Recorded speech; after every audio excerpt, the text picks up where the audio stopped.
Ladies and gentlemen, please welcome Chairman and Chief Executive Officer of the Peter G. Peterson Foundation, Michael Peterson. Good morning. My name is Mick Mulvaney. And more importantly, I'm here to announce the President's Major Deficit Reduction Program. In all seriousness, welcome to the 10th Annual Fiscal Summit. We're delighted to have you all here.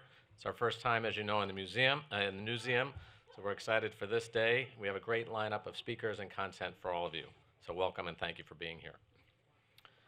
What makes America strong is our willingness to build and leave a better future for the next generation.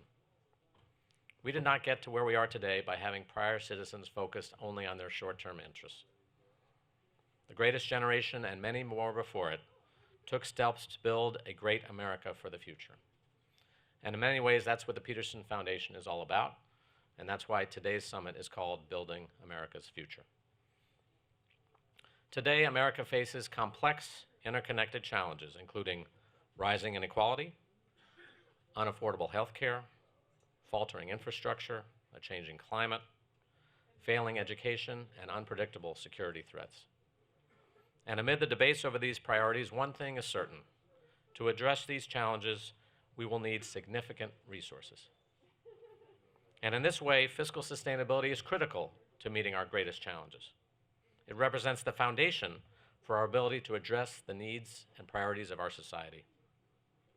The problem is that while these issues and concerns are rising, our fiscal condition and ability to address them are falling. We have historically high debt and deficits right now. The national debt is at $22 trillion and rising. Soon we will return to trillion-dollar annual deficits, which will then grow indefinitely.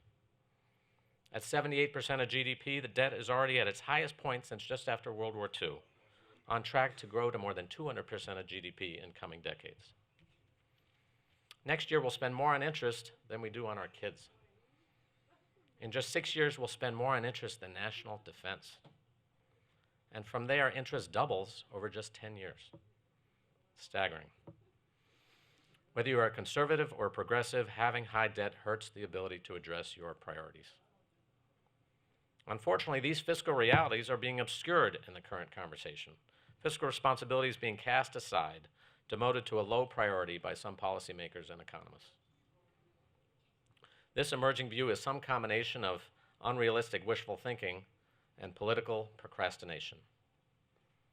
It's much easier to presume rosy scenarios for economic growth rather than grapple with the complex implications of low growth and high debt. From a political perspective, you can make a policy much more appealing if there's no trade-off required. All gain and no pain sure sounds better. And of course, with interest rates so low, it's an easy time to downplay the effects of our debt because they're less visible right now. But dangerously, this political procrastination imposes a terrible cost on our society because it defers action and diminishes the American future. In this way, our fiscal policy represents a moral question. And so let's remember what debt is. Debt is making a decision to enjoy something now without having to incur the cost. It's a decision to make future citizens pay even more, principal plus interest, so that we don't have to incur the cost today. So the debt poses an obvious moral intergenerational question about when and how much debt should be passed on to future generations. And most do not ask the central question, which is, what are we actually borrowing the money for?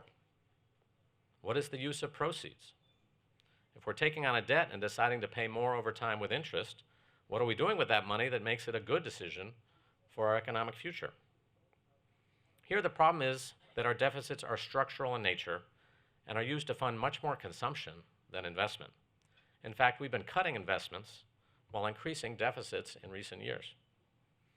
We could perhaps justify new debt if we were using these funds for investments, like building bridges that will last 100 years, or providing education that will improve our kids' future, or performing research that will yield meaningful benefits down the road. Or even if we were fighting another war like World War II, enabling a future without fascism. Or even if we were in a major recession and fiscal stimulus would add important stability to the future economy. But we're not borrowing for a specific use focused on the future. We're just borrowing whatever amount is left over after we collect less than we spend. It's not for a special purpose. It's just the amount by which our outdated tax code is insufficient to fund what we've promised. So even though the debt burden is being placed on the future, we don't really think about it. Worse yet, some even argue that we shouldn't. In this way, the willful disregard for the impact of our debt represents a morally bankrupt fiscal policy. Our current path is an injustice, which harms the future budgets and the economy for the next generation, even if low rates may obscure this today. At its base, it's a form of fiscal corruption, making the easy choices today at the expense of the future, and it needs to stop. So that's why the Peterson Foundation exists, and that's why we're all here today. We have an excellent slate of experts and policymakers to talk about all of these issues. You'll hear leading voices from the White House and Congress, and we very much look forward to having the Speaker of the House later this morning. And we have 3 excellent panels today, including a discussion with leading economists assessing the relationship between debt, deficits, interest rates, and the economy, a panel on the intergenerational dynamic as baby boomers retire and younger generations face new and unique challenges, and a discussion of how sweeping demographic changes will shape America's future economy and budget. We're also lucky enough to have the new director of the Congressional Budget Office, Phil Swagel, making his first public appearance since taking the position. Lastly, we've been working hard on solutions once again. The fiscal problem is serious, but it's also very solvable. Our 2019 Solutions Initiative is a unique policy project that brings together think tanks from across the political spectrum to prove that many solutions exist and also that there's more common ground than it seems. Even amidst important debates about priorities, all 7 groups agree that we need to substantially reduce our debt, and they all showed us how to do the hard work that most lawmakers have been reluctant to undertake. Throughout the day, you'll see short videos outlining the goals and priorities reflected in each plan. And at the end of the day, you're invited to a special interactive session where you'll have the chance to engage directly with the authors of the 7 plans. Lastly, as we gather today to talk about fiscal policy, we know there's one missing voice that's on many of our minds.